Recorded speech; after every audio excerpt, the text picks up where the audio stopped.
bagaimana seseorang itu saling mencintai dengan sahabatnya. Saling mencintai dengan sahabatnya. Karena mencari teman itu memang susah. Mencari teman itu tidak gampang. Kalau teman yang cuman waktu seneng dia ada, itu semua orang begini. Tapi teman itu yang ada ketika kita lagi perlu sama dia. Makanya Sayyidina Ali bin Abi Thalib ketika ditanya, berapa jumlah temanmu? Wahai Sayyidina Ali, beliau mengatakan, saya hitung nanti kalau saya sudah susah. Kalau saya susah baru saya hitung, tahu saya jumlahnya. Kalau sekarang banyak, menantunya Rasul, sepupunya Rasul, seorang Ali bin Abi Thalib, ya pasti orang ingin dekat lah. Tapi kalau sudah kayak kena cobaan, saya baru tahu jumlah mereka. Soalnya biasanya teman itu kalau sudah kita lagi butuh, wah aku dewi kau, ya, bisa menghilang, Pak. Jurus menghilang. Karena emang tidak gampang. Ya karena emang tidak gampang, karena orang lain juga biasanya dalam keadaan yang tidak begitu baik juga. Nah, makanya dikatakan di sini,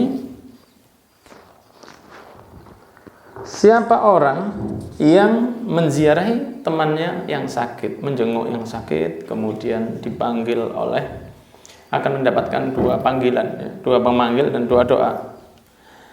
Telah baik engkau dan telah terberkahi perjalananmu, dan engkau telah mengambil jatah dari surga satu istana. Wa tabawwa'ta, kamu sudah mengambil jatah minal jannati manzilan, ai satu tempat. Di sana tidak ada rumah, di surga tidak ada rumah, adanya istana.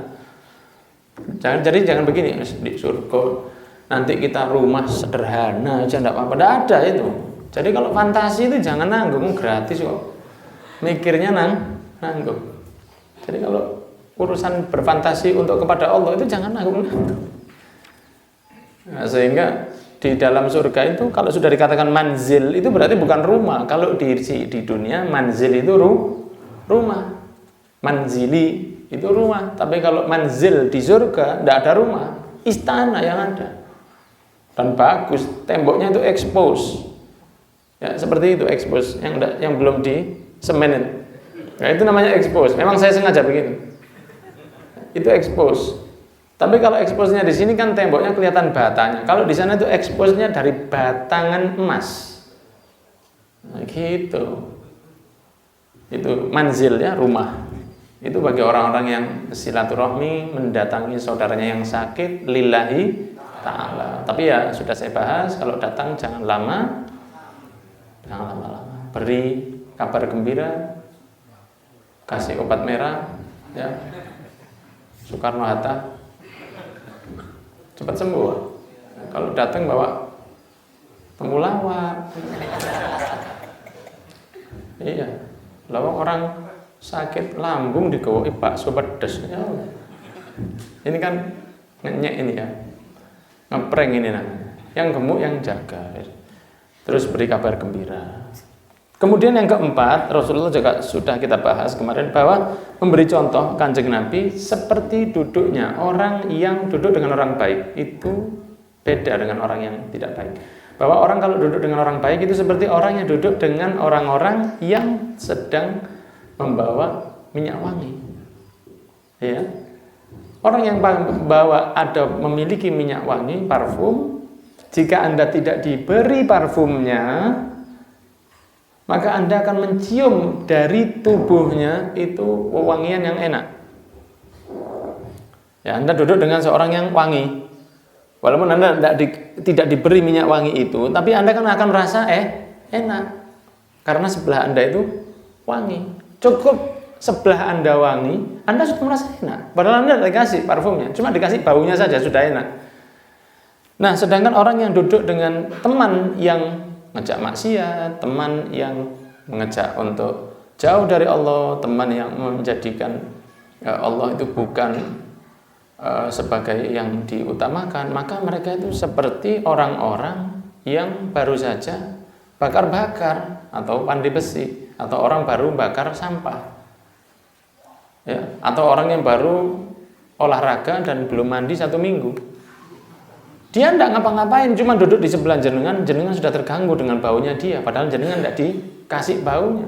Cuma duduk sebelah jenengan akan terganggu. Itulah orang yang duduk dengan orang yang tidak baik. Orang kalau duduk dengan kumpul dengan orang tidak baik, itu dia akan ketularan, pasti. Entah itu dia akan ngikut maksiat yang dilakukan oleh teman maksiatnya tadi, atau dia akan malas beribadah, gitu. Atau dia merasa jadi orang baik. Itu kalau kumpul terus dengan orang tidak baik, tidak ada tujuan, cuma kumpul saja. Satu, bisa jadi dia merasa bahwa saya lebih baik dari mereka, jadinya sombong. Dua, bisa jadi kita itu mungkin tidak ikut maksiatnya, tapi kita akan meremehkan maksiat tersebut, karena kita melihat terus seakan-akan jadi biasa. Kita kan lihat orang perempuan tidak pakai jilbab seperti yang biasa. Kenapa? Karena setiap hari dilihat. Padahal itu dosa.